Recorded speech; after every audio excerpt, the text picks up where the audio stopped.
Bonjour, bonjour. Pour certains, on s'est quitté il y a pas si longtemps. Bonjour à ta petite fille Nicolas Idier avec nous, qui est le directeur adjoint de la Cité internationale de la bande dessinée et donc qui, on vous prévient, est accompagné de ses enfants. Ça peut arriver. Donc on va parler aujourd'hui BD et élargissement des publics. On remercie beaucoup Nicolas Idier avec qui on a énormément collaboré pour monter toutes ces séquences auxquelles vous assistez, et notamment les vidéos que vous voyez, qui ont été, on peut le dire, produites par Nicolas. Voilà, bah, je lui laisse la parole. C'est en français et entre nous, personnel du réseau aujourd'hui. Nicolas, à toi. Voilà, bonjour, bonjour tout le monde. Donc, d'abord, en effet, comme l'a dit Romain, je suis un ancien du réseau. Donc, j'ai été en poste en Chine, à Pékin, pendant 4 ans, et ensuite à New Delhi pendant également 4 ans. Et en arrivant à la Cité internationale de la bande dessinée et de l'image, en septembre 2018, j'ai découvert la potentialité de la bande dessinée dans vos logiques, dans les logiques de la coopération française à l'étranger. C'est un très bon instrument. J'en ai découvert toute la potentialité en étant à Angoulême. Et je voudrais qu'on échange aujourd'hui sur la logique d'élargissement des publics et aussi de diversification des partenariats. Donc, je vais prendre à peu près 30 minutes. Je vais surtout vous donner des exemples précis parce que je pense que finalement, élargissement des publics et diversification des partenariats, c'est le cœur de vos métiers. Donc, c'est pas, enfin voilà, je vais pas m'étendre là-dessus puisque c'est le cœur de votre travail. En tout cas, moi, je vois la bande dessinée comme un outil extrêmement intéressant. D'abord, parce qu'elle permet une fluidité entre les différentes typologies de public. C'est-à-dire que souvent, si on prend d'autres types de littérature ou d'autres types de pratiques artistiques, ça oblige à séparer les publics de manière assez forte. La bande dessinée permet une fluidité entre une typologie que je définis comme telle, jeune public, public familial, c'est-à-dire les parents et les enfants, les actifs, les personnes également retraitées. C'est à mon avis un axe extrêmement important que la bande dessinée permet de traiter, mais aussi les publics éloignés et les publics empêchés. Donc, public éloigné, c'est par exemple les jeunes publics qui sont dans des quartiers en France qui sont difficiles. La vidéo que vous avez regardée tout à l'heure de Pierre Lungaretti et de Christophe Montero, si vous l'avez regardée, traite de cet aspect-là. Public empêché, c'est par exemple des gens qui sont incarcérés ou qui sont sous main de justice, qui n'ont pas la liberté totale de leur mouvement, ou des personnes malades ou en situation de handicap. Mais je vais vous donner des exemples précis sur ce qu'on peut faire avec les publics éloignés ou les publics empêchés.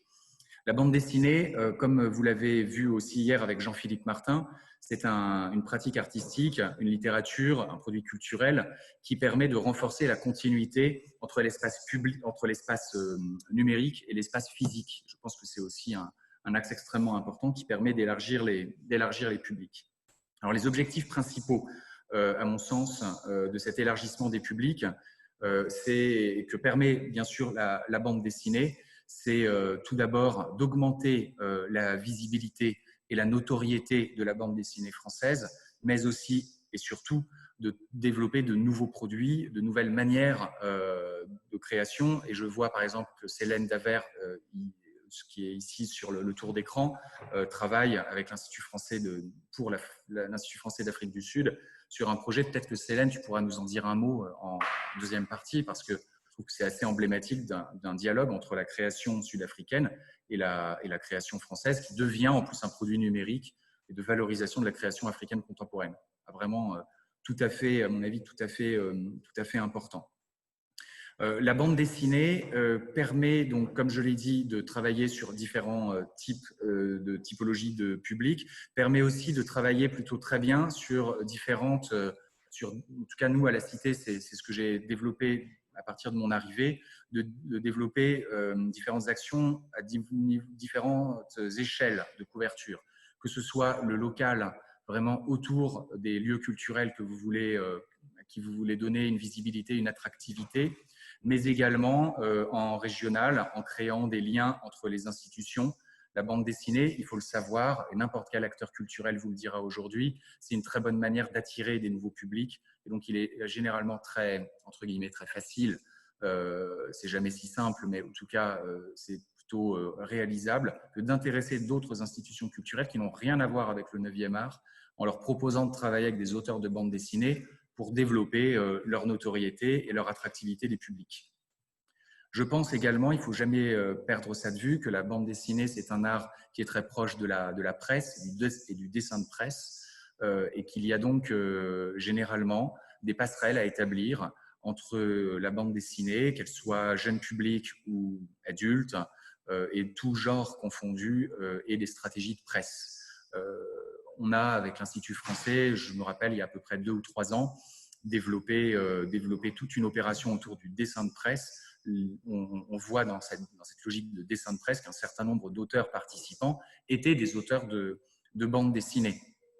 Si vous êtes intéressé, du reste, en passant par la plateforme Slack et Romain, on pourra diffuser pour vous une exposition qui s'appelait Suivre Charlie, qui avait été effectuée peu de temps après les attentats de janvier 2015 et qui permettait de mettre en avant non seulement la liberté d'expression, mais aussi la grande diversité, la grande variété du dessin de presse. Donc voilà, c'est quelque chose qui est intéressant dans le sens que ça permet d'offrir tout de suite dans vos relations avec la presse un objet culturel fort et affirmé. Alors ensuite, je pense qu'il est extrêmement important quand on travaille avec la bande dessinée, j'y pense vraiment en permanence et je pense que les bons résultats de la Cité de la bande dessinée, du moins jusqu'au Covid-19, montrent que ça fonctionne, c'est de relier l'expérience physique et l'expérience digitale. Je crois vraiment, on le voit avec un certain nombre d'opérations, que la bande dessinée, si elle est diffusée petit à petit sur les réseaux sociaux, elle permet d'attirer des publics de manière beaucoup plus efficace que des textes ou que des images savantes, peut-être parfois trop complexes. C'est-à-dire qu'il faut réfléchir pour diversifier ces publics et peut-être aussi créer de nouveaux partenariats, à réfléchir avec peut-être des auteurs locaux. Je pense que c'est extrêmement important de travailler avec les créateurs qu'il y a autour de vous et de leur donner la possibilité de travailler sur les réseaux sociaux, que ce soit Facebook ou Twitter, mais aussi et peut-être surtout sur Instagram. Une opération qui généralement fonctionne bien avec la bande dessinée, c'est de confier une période sur Instagram à un ou une autrice, à un auteur ou une autrice de bande dessinée. Je pense que ça permet tout simplement de les mettre en valeur d'abord, et ensuite, si c'est suffisamment éditorialisé, eh bien, ça permet de construire un discours visuel autour de la bande dessinée. Donc voilà, je pense que c'est une évidence. La bande dessinée est très présente sur les réseaux sociaux. Du reste, pendant le confinement, c'est une des opérations sur lesquelles je voulais vous donner un exemple, parce que ça peut donner aussi des outils pour vous-même. Pendant le confinement, dès le début, donc mi-mars 2020, on a proposé dans le cadre de l'année de la bande dessinée, dans le cadre de BD 2020, une opération qui s'appelle « Toute la France dessine ». Grosso modo, c'est extrêmement simple dans sa mise en place. Ça consistait à demander à une autrice ou un auteur, une fois par semaine, de créer en fait un strip de 4 cases, dont seulement les 2 premières cases étaient remplies. Et les 2 autres cases étaient laissées vides, mais elles étaient tout de même dessinées, enfin, elles étaient tout de même tracées, ce qui permettait aux internautes eh bien, de participer à l'opération en complétant le strip. Cette opération, pour qu'elle fonctionne, on a décidé de la faire hebdomadaire, donc c'est-à-dire un auteur différent par semaine, une régularité vraiment de métronome, c'est-à-dire que c'était publié tous les jours, enfin tous les lundis à 13h exactement, et ça a pris en fait au bout de 3 fois, au bout de 3 semaines, on avait la presse nationale qui nous accompagnait à fond. Cette opération montre une chose. D'abord, il n'y a pas eu tant d'opérations culturelles pendant le confinement qui étaient participatives. la bande dessinée a permis d'avoir une opération participative qui permettait aux gens de rejoindre des auteurs qu'ils aimaient. Parce que dans les 10 auteurs, là on en a fait 10, mais on continue pendant l'été jusqu'à la rentrée scolaire. Parmi ces 10 auteurs, on en avait qui avaient une très forte notoriété, comme Catherine Meurice, Florence Estac ou Régis Loisel, pour ne citer que quelques-uns. On avait également des auteurs émergents, et ça permettait, quoi qu'il en soit, aux internautes de s'inscrire dans une création d'auteurs que parfois ils le connaissaient, donc ça leur donnait envie, c'était incitatif, parfois qu'ils découvraient, et donc d'aller un peu plus loin avec eux.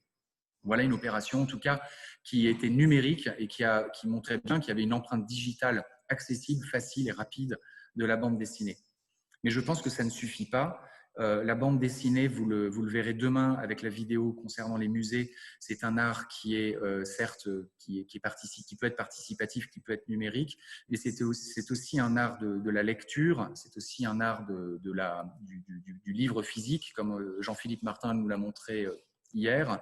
Et donc, cette opération digitale, nous sommes en train en ce moment de construire une déclinaison dans l'espace physique.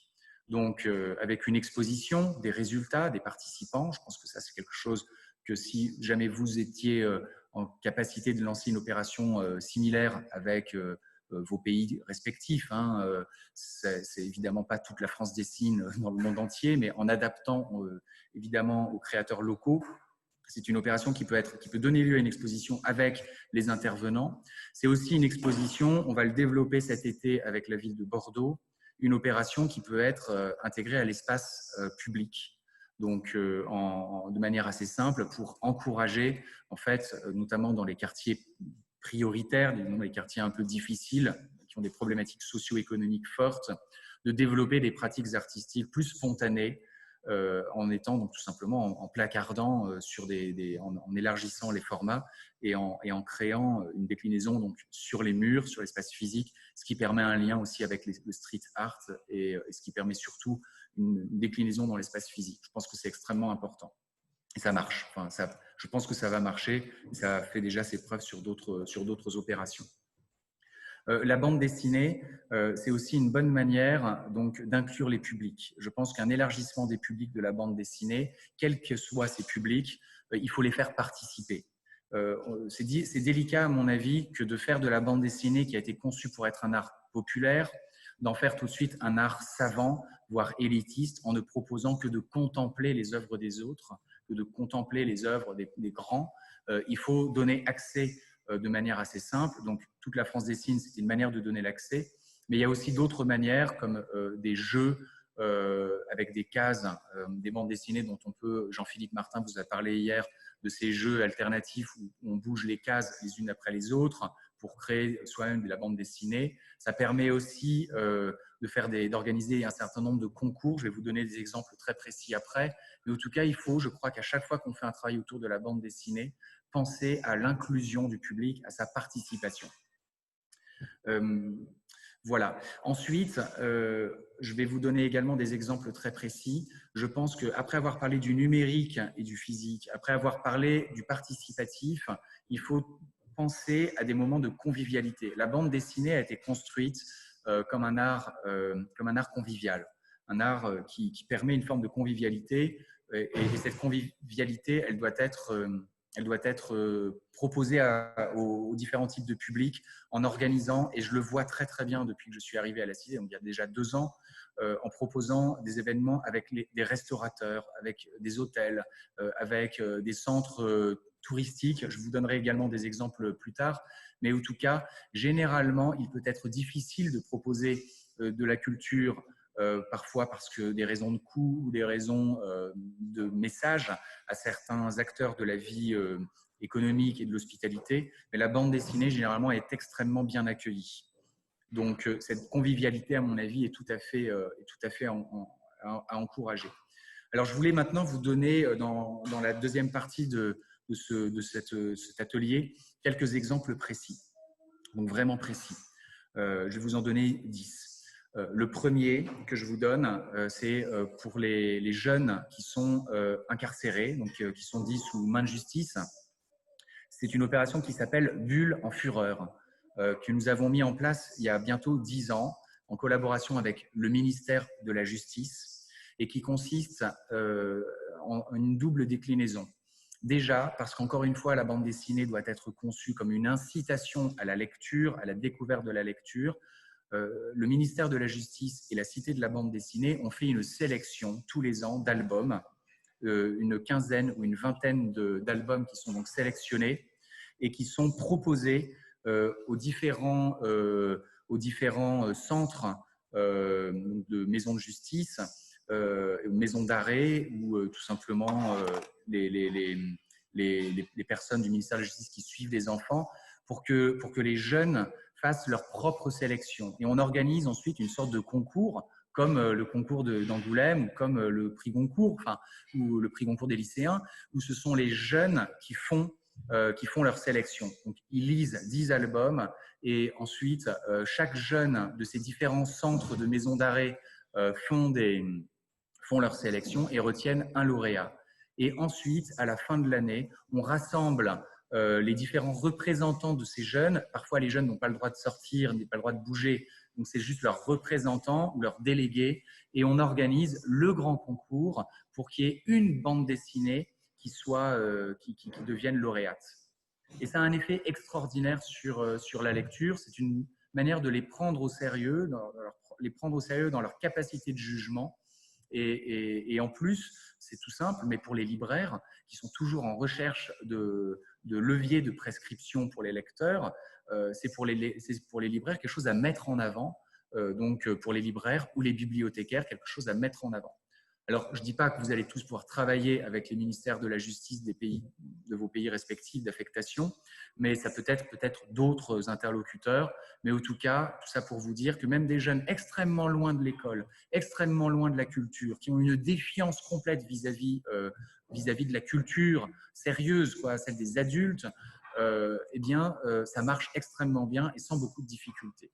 Je parlais d'une double déclinaison parce que parallèlement à ce concours, donc ce prix en fait, Bulle des lecteurs, à chaque groupe de jeunes est également proposé des ateliers de création d'un univers autour de la bande dessinée qu'ils auront sélectionnée.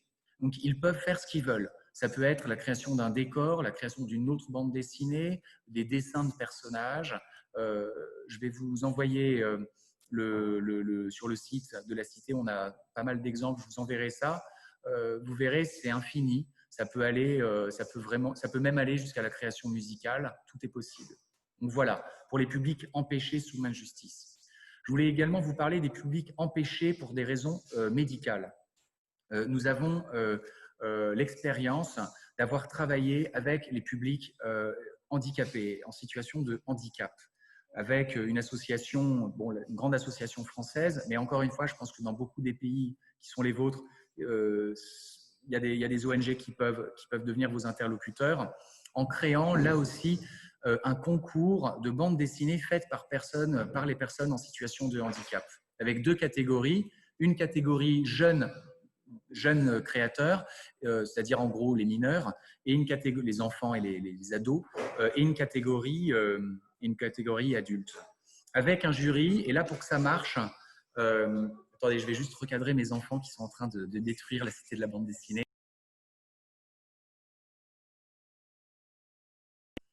Voilà, je reprends. Ça permet en fait de les mettre en situation de création. Et ensuite, avec un jury où il y a un auteur à forte notoriété, il faut constituer un jury avec un auteur. Je crois que c'est extrêmement important. Ça participe aussi de la légitimation du prix que vous allez créer. Si c'est juste entre une ONG et des institutionnels comme vous, la légitimité artistique sera faible. Un auteur, donc nous par exemple, on a pris Franck Margerin et ça fonctionne vraiment extrêmement bien. On a également, avec cette association pour les personnes handicapées, mais on a incité un atelier de résidence d'auteurs qui n'est pas celui de la Maison des auteurs, on a voulu le faire ailleurs, mais un atelier d'artistes d'accueillir des auteurs en situation de handicap. Alors, c'est un vrai travail de coopération. Ça ne se fait pas du jour au lendemain. Ça nécessite de travailler ensuite sur l'adaptabilité du mobilier, de l'accueil, des accès. Mais une fois que c'est fait, évidemment, je ne sais pas si c'est pérenne, mais en tout cas, c'est très stable. Et ce qui fonctionne ici avec un atelier d'artistes, à mon avis, peut fonctionner dans beaucoup d'autres pays, mais ça nécessite énormément de volontarisme. Deuxième point sur les personnes, non pas les personnes empêchées, mais celles qui travaillent pour elles. Je pense qu'il faut, et on l'a vu pendant le Covid, la bande dessinée est un très bon moyen aussi de travailler avec les personnes qui travaillent dans le secteur hospitalier, dans le secteur de la santé. Un petit exemple, on a créé avec le CGOS, qui en France en fait rassemble l'ensemble des fonctionnaires de la fonction publique hospitalière. On a créé un concours. Là aussi, la formule du concours marche plutôt bien, avec une planche entière, c'est-à-dire à peu près 4 fois, oui, une vingtaine de cases, et une histoire qui a été construite par un auteur professionnel. Et ensuite, nous, on a enlevé un certain nombre de cases pour créer en fait voilà, une ouverture scénaristique possible. Et en lien avec le CGOS, ça a été distribué à l'ensemble des fonctionnaires de l'hôpital public et des EHPAD, etc., avec également un jury constitué de professionnels et d'associatifs et de personnalités du secteur médical.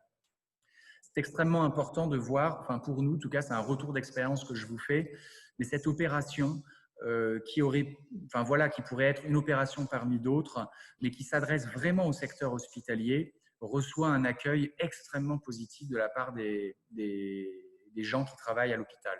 Extrêmement positif. Parce qu'on a fait une opération pour eux avec une histoire qui parle d'eux. C'est-à-dire que la commande qu'on a faite à l'auteur, contrairement à toute la France dessine où on laisse une créativité totale, hein, chaque auteur fait ce qu'il veut, là pour le CGOS, on a fait une commande à l'auteur, on lui a demandé une commande qui se passe dans un milieu hospitalier autour du thème les médecins sont les héros, les médecins et les infirmières voilà, sont les héros. Et donc il a construit une bande dessinée autour de cette contrainte et le secteur hospitalier je pense, apprécie ce genre de choses et ça nous permet de toucher à peu près 1 million de personnes qui travaillent dans ce domaine. Et je pense que dans chacun de vos pays, même si ce n'est pas de la fonction publique hospitalière, il y a fort probablement quelque chose à faire avec cette catégorie de public. Alors, je voulais ensuite parler, parce que c'est quelque chose que je regrette de ne pas avoir fait quand j'étais dans le réseau, c'est les after. C'est-à-dire le fait d'organiser de manière assez régulière dans nos lieux culturels, des moments où les entrepreneurs, les actifs, voilà, en gros les actifs rencontrent les créateurs. Mais de le faire pas juste au moment d'un vernissage ou au moment d'une conférence, mais vraiment de le faire de manière régulière et de le présenter comme un moment où les gens se rencontrent et peuvent échanger sur leurs pratiques. Et ce que j'ai découvert en le lançant à Angoulême et dans d'autres endroits, y compris à Paris, avec un de nos partenaires du Drawing Hotel dans le 2e arrondissement, c'est que beaucoup d'entrepreneurs aiment rencontrer les créateurs de bandes dessinées. Ils aiment les rencontrer parce que ça leur donne des idées d'abord pour leur communication. Parfois, ça leur donne des idées même d'associations créatives. Enfin voilà. Et le monde culturel, comme on sait, est parfois assez loin du monde entrepreneurial. Et je crois que c'est un peu le rôle d'acteurs culturels comme vous ou moi que d'organiser ce type de choses. Donc, ça consiste en fait très simplement à avoir une date et un horaire qui deviennent réguliers. Et ensuite, à chaque after work, d'inviter 2 communautés, donc les artistes et les actifs. Parfois, ça se chevauche du reste. Et de faire venir quand même une personne qui va mettre un peu en avant sa production. Une personne ou plusieurs, peut-être des collectifs. Et grâce à la bande dessinée, parce qu'encore une fois, la bande dessinée est très populaire, y compris dans le milieu de l'entreprise, eh bien, ça fonctionne plutôt bien. Et ce n'est pas un concert, ce n'est pas quelque chose où on s'assoit, où on ne parle pas, c'est tout de suite fait. Alors, il faut qu'il y ait un peu à manger, il faut qu'il y ait un peu à boire, évidemment, pour que ça fonctionne, que ce soit convivial. Je parlais de convivialité tout à l'heure, mais ça fonctionne. Pareil, un petit retour d'expérience, mais j'ai découvert depuis que je travaille vraiment avec la bande dessinée, et notamment, et je vais y venir en créant une fondation, qui a été créé début janvier et qui est sous l'égide de l'Institut de France, et donc en travaillant avec des entrepreneurs, à quel point les entrepreneurs, les femmes et hommes d'entreprise, hommes d'affaires et chefs d'entreprise lisent de la bande dessinée. C'est tout à fait incroyable. Alors, je ne sais pas si c'est une spécificité française. En tout cas, je pense que dans un certain nombre de pays, c'est encore plus fort qu'en France, notamment dans les pays anglophones. Mais en tout cas, en France, c'est tout à fait impressionnant. C'est-à-dire que dans votre lien avec les entreprises françaises, faites un test. Je sais que vous êtes toutes et tous en train de rechercher sans arrêt du mécénat et des partenaires pour budgétiser vos programmes. Mais faites le test de demander quelles sont leurs pratiques culturelles individuelles, parlez-leur de bande dessinée et à mon avis, vous serez surpris. En tout cas, moi, je l'ai été. Et je ne parle pas uniquement d'actifs qui ont 30 ans, qui font partie de la nouvelle génération. Je parle aussi de chefs d'entreprise comme Vincent Bolloré, qui ne fait que lire de la bande dessinée, ou d'autres, Michel-Édouard Leclerc, qui est un des plus grands collectionneurs de bande dessinée, comme vous le savez, et un certain nombre d'autres entrepreneurs extrêmement importants. Donc voilà, les afterworks, c'est aussi une bonne manière d'identifier les entrepreneurs et donc d'élargir vers le tissu entrepreneurial. Alors, je viens maintenant justement à la diversification des publics vers les partenariats, potentiellement en sponsoring. Et en effet, lorsque je suis arrivé à la Cité de la bande dessinée, très rapidement, j'avais dans mon portefeuille d'action l'obligation de diversifier les financements.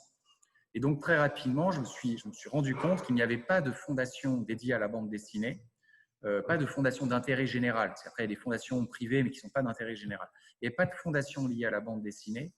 Et que, comme je viens de vous le dire, j'avais fait le constat qu'il y avait un grand nombre de mécènes de très haut niveau qui étaient des chefs, des femmes d'entreprise extraordinairement intéressées par la BD. Donc, j'ai lancé cette fondation. La Cité a lancé cette fondation qui s'appelle Cité du 9e art, hébergée par l'Institut de France, avec un objectif, une feuille de route qui est divisée en 5 points. Alors, je ne vais pas vous sortir les 5 points, mais ce que j'ai constaté, ce qui intéresse beaucoup les entreprises qui donnent de l'argent, c'est le soutien à la création. Le soutien à la création et aux jeunes créateurs. Je pense que c'est un peu le dénominateur commun entre la bande dessinée et le monde, notamment de l'ingénierie. C'est le dessin technique, l'importance de la créativité et donc le soutien à la création. Et le deuxième point vraiment que j'ai repéré comme étant essentiel dans une stratégie qui a permis de créer une fondation, c'est l'éducatif et le social. Donc ça rejoint, je crois que les publics, il faut créer des interrelations dans l'élargissement des publics, ça rejoint aussi l'importance d'avoir développé au préalable, d'avoir un peu fait ses preuves au préalable vers des publics éloignés ou des publics empêchés. Je pense que pour les entreprises qui donnent, qui deviennent mécènes, que ce soit d'une fondation ou d'une opération, ça fait partie notamment parce qu'il y a la RSE de plus en plus affirmée pour les entreprises, mais pas que. Ça fait partie des axes vraiment les plus essentiels qu'ils doivent développer. Donc voilà, je ne dis pas que c'est facile. La Fondation Cité du 9e art, pour nous, l'objectif principal, c'était déjà de gagner en légitimité. Parce que la bande dessinée, c'est un accès rapide, mais ensuite, c'est un accès qui, parfois, aux yeux de certains, manque de légitimité. Et par exemple, je pense que, alors peut-être pas tous autour de l'écran, mais certains d'entre vous, vous êtes dans des grandes capitales, vous n'avez pas de problème de légitimité puisque vous êtes dans des villes qui, objectivement, sont extrêmement visibles. D'autres, peut-être parmi vous, sont dans des villes qui sont pas des villes capitales en termes politiques ou économiques, et donc il faut construire une légitimité. Écoutez, moi, c'est la même chose que j'ai vécu à Angoulême. C'est-à-dire que Angoulême est une ville qui, aux yeux de l'économie nationale et internationale, parfois était vue comme un peu éloignée, loin de Paris. Alors, c'est qu'il y a 2 heures de Paris, donc je ne vous laisse pas imaginer ce qu'ils pensent de certains pays où vous êtes. Mais donc voilà, il fallait que je change, que je travaille ce paradoxe et que je réduise cette distance. Et donc, l'importance de la fondation aussi, c'était de créer, tout en étant très fortement localisé à Angoulême, de créer un égide avec l'Institut de France. Et donc, la fondation est présidée par le chancelier. Et on a Catherine Meurice et Adrien Goetz qui siègent, ce qui nous permet, c'est un peu bête, mais c'est un bon instrument, de gagner en légitimité. Ce qui m'amène du reste à un point très important, et on en avait parlé tout récemment encore avec Célène de Johannesburg, c'est la question de la transversalité. Je pense qu'il faut parfois, pour gagner en puissance et en visibilité, hein, on n'est pas la lutte aux armements, mais en visibilité et en influence, de faire dialoguer les arts. J'ai constaté également que la bande dessinée est non seulement un art qui est aimé par les entrepreneurs et par les publics un peu éloignés de la culture, c'est aussi un art aimé des autres artistes. Je le vois en termes de musique. Là, par exemple, on vient de faire, on lance, ça va se faire en septembre et en octobre surtout. On travaille avec Carole Beffa. Donc, vous voyez le pianiste, compositeur Carole Beffa. Tout un travail avec Carole Beffa. Donc, avec la musique, c'est une évidence. Les concerts dessinés sont des bonnes formules transversales. Ça fonctionne très bien. Ça fonctionne aussi avec l'art contemporain. On a travaillé, par exemple, récemment à une comparaison entre l'art des années 70, l'art de la figuration narrative, vraiment des années 70, et la bande dessinée. C'est une passerelle extrêmement intéressante. Ça marche avec la photographie, ça marche avec le théâtre de plus en plus, et bien sûr avec la danse. Et j'oublie des arts, là je ne cite que ceux qui me viennent à l'esprit. Et je pense que pour beaucoup d'artistes qui sont eux aussi dans une nécessité de reconquérir certains publics, de toucher d'autres publics et qui sont parfois confrontés au fait qu'ils ont des abonnés qui sont un peu toujours les mêmes et qu'ils n'arrivent plus à élargir leur public, la bande dessinée offre un vrai levier, un vrai levier vers les publics qu'on a décrit au début de l'intervention. C'est vraiment important donc de faire dialoguer les artistes. Et avec Célène, pour être un peu plus précis, on parlait par exemple de l'autrice bien connue du réseau, Leïla Slimani, qui est également autrice de bande dessinée. Mais Leïla, à la Cité, par exemple, on lui a confié un commissariat spécialisé sur la bande dessinée de genre en Afrique. Et ça permet, même si elle n'est pas très identifiée bande dessinée, ça permet de créer une visibilité supplémentaire vers le monde de la littérature. Même chose avec, on pourrait discuter ensemble, peut-être même par mail, j'ai découvert depuis que je suis arrivé il y a 2 ans, le nombre d'auteurs qui sont passionnés par la bande dessinée. Aurélien Bélanger, Tristan Garcia, Leïla Slimani, Charles Danzig est un fan absolu de Will Eisner, et ainsi de suite en fait. J'ai pas tous les noms, j'aurais dû faire une liste, mais la transversalité rien qu'entre littérature et bande dessinée est très très très grande, aussi parce qu'il y a beaucoup d'adaptations littéraires, hein, et ça permet, pourquoi ça les intéresse tant, parce que ça permet d'élargir leur public. Toujours dans cette question de transversalité, et je vais bientôt conclure, hein, lorsque nous faisons des expositions à la Cité, et je pense que c'est quelque chose qui peut devenir un modèle de travail pour beaucoup d'expositions. On a décidé, alors on l'a fait la première fois en juin dernier, donc c'est récent, hein, on expérimente beaucoup. On a créé un comité de parrainage. Dans ce comité de parrainage, juste pour une exposition, hein, on a assemblé évidemment des personnes. Alors, c'était une exposition qui était sur la mode et la bande dessinée. Donc, on avait des gens de la mode, on avait des gens de la bande dessinée et on avait aussi des entrepreneurs, que ce soit des entrepreneurs français ou internationaux. Dans mode et bande dessinée, dans le comité de parrainage, on avait une entrepreneuse suisse et une entrepreneuse indienne que je connaissais de mon poste d'avant. Et en termes de médiatique, on avait des gens très diversifiés comme Laure Adler et une autre personnalité. Et ensuite, en termes artistiques, on n'avait pas que des auteurs de bande dessinée. On avait par exemple pris Dominique Isserman parce que, en tant que photographe, Dominique Isserman avait beaucoup travaillé autour de la mode et qu'on avait vérifié qu'elle était intéressée par la bande dessinée. Et évidemment des auteurs de bande dessinée. Tout ça pour dire que ce comité a permis en fait d'élargir tout de suite l'aura de l'exposition. On a associé le comité de manière assez light, hein, on leur a pas demandé grand-chose. En gros, on leur a demandé de venir le jour du vernissage et ensuite on leur a demandé le droit d'utiliser leur nom au maximum pour notre communication, plus des petites vidéos, enfin pour certains d'entre eux. C'était très très light et il n'empêche que ça a servi extraordinairement le propos de l'exposition. Oui, il y avait Frédéric Mitterrand aussi dans le comité. Frédéric Mitterrand, ça a tout de suite attiré un certain nombre de journalistes. Je pense que les comités pour les expositions Moi, je le vois, en tout cas, quand j'étais dans le réseau, j'y avais pas forcément pensé, mais c'est des choses qui fonctionnent très bien. C'est des vrais leviers, aussi bien pour les partenaires que pour les publics. Voilà. Euh, je voulais également vous parler, un peu dans le désordre, là j'ai fini les grandes typologies, et je voulais vous parler juste de deux ou trois opérations que je trouve intéressantes, parce que peut-être que ça peut devenir pour vous des idées à suivre. La première, on a travaillé, alors c'est des opérations très modestes, hein, on a travaillé avec les commerçants. J'ai travaillé avec les commerçants du centre-ville, parce que évidemment, moi je ne suis pas du tout d'Angoulême, donc en arrivant ici, je ne voulais pas donner l'impression que j'allais m'occuper que de trucs nationaux, etc. Donc, j'ai vraiment fait très attention de me connecter au tissu économique très local, et notamment les commerçants. Et on a fait des expositions de bandes dessinées dans leurs vitrines. C'était au printemps dernier, oui, enfin, non, c'était cet automne, pardon. Oui, c'était cet automne, enfin, avant le Covid. Et donc, on a fait une exposition dans 12 vitrines avec des agrandissements, des grands agrandissements de planches de bande dessinée d'auteurs locaux. Ça a énormément plu. D'abord, les commerçants ont trouvé ça formidable parce que ça fait venir des gens. Ensuite, moi, j'ai trouvé ça très, très positif parce que ça a attiré l'attention de certains publics vers l'établissement Cité de la bande dessinée. Et en plus, ça a mis en valeur les auteurs et ça les a donc encouragés.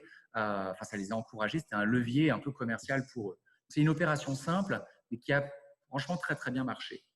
Deuxième opération que je vais vous citer, à l'occasion de BD 2020, on crée des résidences d'auteurs de bande dessinée dans 5 monuments nationaux. Donc, alors, dans le cadre de la France, on travaille avec le Centre des monuments nationaux, présidé, comme vous savez, par Philippe Bellaval. Mais l'idée, en fait, est simple et je pense qu'elle s'applique dans beaucoup de pays, c'est d'identifier des lieux patrimoniaux et très touristiques et de proposer à ces lieux une résidence de 2 mois, pas grand-chose, 2 mois, d'un auteur de bande dessinée. Je pense que c'est pour un monument national dans le cadre français, c'est une bonne occasion de visibilité. Ça peut attirer aussi, encore une fois, un public plus jeune dans le monument. S'il y a un auteur de bande dessinée qui a été choisi pour un style un peu plus jeune, un peu plus pop, que le côté très classique parfois du patrimoine. Et c'est un bon dialogue entre le patrimoine et la création contemporaine. Le thème de ces résidences, c'est la vie quotidienne du monument. Et je pense que là aussi, c'est intéressant. La bande dessinée, pareil, parce qu'elle a un côté un peu documentaire, elle peut avoir un côté, c'est pour ça qu'elle travaille avec le dessin de presse, elle a un côté parfois bande dessinée du réel. C'est une bonne manière de parler des choses qui sont un peu insignifiantes et qu'on ne voit pas forcément, et qui sont pourtant passionnantes pour le public. C'est-à-dire la vie d'un établissement, les arrière-cuisines, le jardinier dans un jardin d'un monument national, ou si le monument est en cours de rénovation, de restauration, de réhabilitation, les ouvriers qui travaillent, comment ils travaillent. En tout cas, on ne l'a pas encore lancé à cause du Covid. On a décalé tout ça à l'année 2021, mais tout est prêt. On a les 5 monuments et je vois bien pour Philippe Bellaval, qui a la tête bien faite, je vois bien l'intérêt qu'il a à travailler avec la bande dessinée. Et le troisième et dernier petit exemple que je voulais vous donner juste à la fin, mais qui, à mon avis, est intéressant et montre aussi comment élargir les publics. C'est un travail qui n'a pas encore été lancé, qui sera lancé cet été et surtout à la rentrée, qui s'appelle La ville d'après, où on demande au réseau des villes créatives, en coopération avec l'UNESCO, de chacune de ces villes, de faire un petit concours de bande dessinée autour de la ville d'après, en demandant à leurs auteurs ou autrices locaux, de faire 1 à 2 planches, une histoire complète en tout cas, sur leur vision de la ville d'après. La ville d'après, d'après quoi, je ne sais pas, mais en tout cas la ville d'après, la ville de demain. Et donc, on va rassembler toute cette opération, toutes ces créations. Ensuite, on va en faire une petite exposition qui sera itinérante. Mais surtout, ça jusque-là, rien que de très classique, mais surtout, ce qui est intéressant, c'est qu'on travaille en partenariat avec l'école urbaine de Lyon, dirigée par Michel Lusseau, que vous connaissez, je pense, celui qui a conceptualisé les hyperlieux. Et ce qui est intéressant, c'est que la création bande dessinée internationale sur la ville d'après, donc une vision subjective des enjeux de demain, va être analysée par des doctorants ou des jeunes docteur ou post-doctorant de l'école urbaine de Lyon et donné lieu à une analyse donc très sciences humaines et sociales, donc très proche, très apte à développer des débats d'idées. Et là aussi, je pense que pour l'université, on n'a pas beaucoup parlé de l'université, j'ai pas non plus beaucoup parlé de l'éducation en tant que telle, mais pour l'université, parfois l'éducation, l'éducatif, la bande dessinée est un bon moyen d'attirer un regard un peu plus large du grand public vers leur spécialité. Donc, Michel Lusso pour l'urbanisme, mais je pense que les déclinaisons sont totalement infinies. La bande dessinée se prétend en fait à tout. Voilà. Je pense que j'ai terminé. Je vous remercie.